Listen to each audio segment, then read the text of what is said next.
এই দেখো বন্ধুরা, আমরা তো চিকেনের ছাট খেয়েছি, এবারে পাপা নিয়ে এসেছে খাসির ছাট। এটাকে খাসির ভুড়ি বলে, এটাকে বটও বলে থাকে অনেকে। তো এটা এখন মা গরম জল দিয়ে পুরো পরিষ্কার করে এখন পরিষ্কার করছে আরো ভালো করে। তো আমি আর আমার যা তো একদমই পছন্দ করি না, খাই না, বাট বাকি সবাই পছন্দ করে। তো মা এখন তৈরি করবে, আর এই রান্নাটা বেসিক্যালি মাই রান্না করে, মায়ের হাতে খুব ভালো হয়। এখন পাপা এখন খাবে এটা।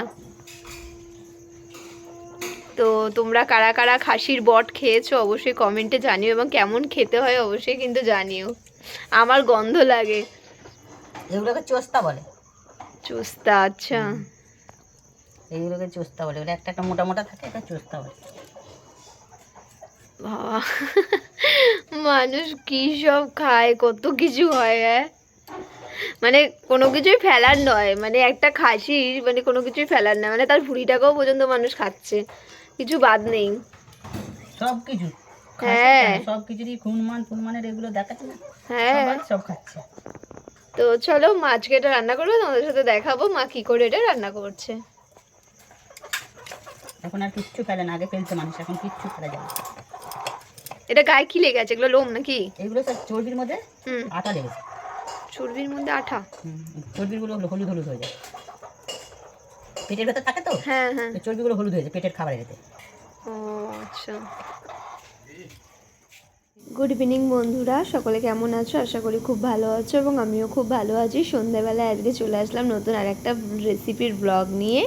তো আজকে মা বানাচ্ছে খাসির ভুড়ি, যেটাকে আমরা বট বলে থাকি। তো এই দেখো, এখানে তেলেতে আগে কিন্তু আলুগুলো ভেজে নেওয়া হচ্ছে, পুরো খাসির মাংসর মতন করেই রান্না করা হবে। তো তোমরা পুরো ভিডিওটা দেখতে থাকো। আলু ভাজা হয়ে গেছে, এবার আমরা তেলে তেজপাতা দিয়ে দিয়েছি, দিয়ে এবারে পেঁয়াজ বাটা দিয়ে দিলাম, দিয়ে এটাকে একটু ভেজে নেব। আর আমি ওদিকে গরম গরম রুটি করে নিচ্ছি।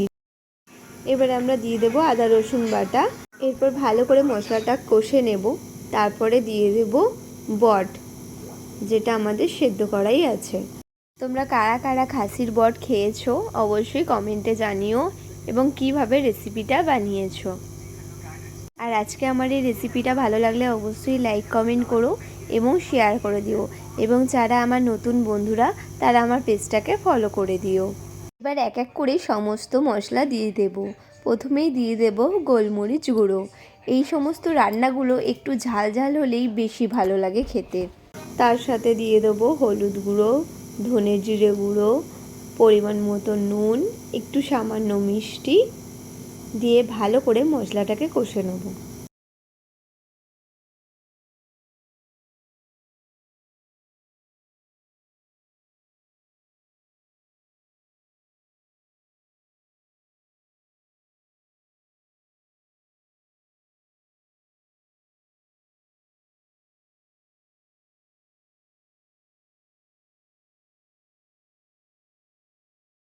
মশলাটা কষতে কষতে আমি দিয়ে দিলাম গরম মশলা গুঁড়ো।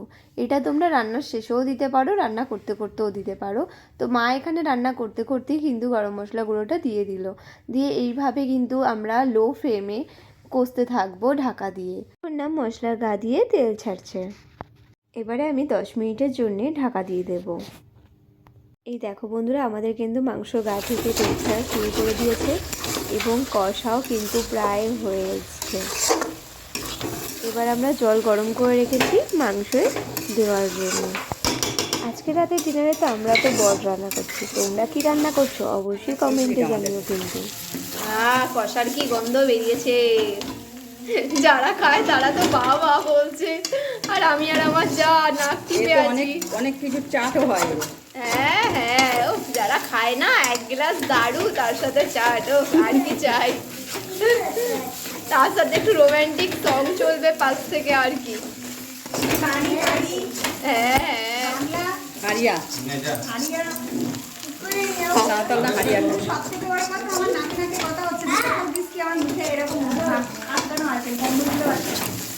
আমাদের কষা কিন্তু কমপ্লিট। এবার দিয়ে দেবো গরম জল। আজকের রেসিপিটা কেমন লাগলো বন্ধুরা অবশ্যই জানিও। আজকের রেসিপিটা এই অবধি, আবার দেখা হবে নেক্সট রেসিপি নিয়ে।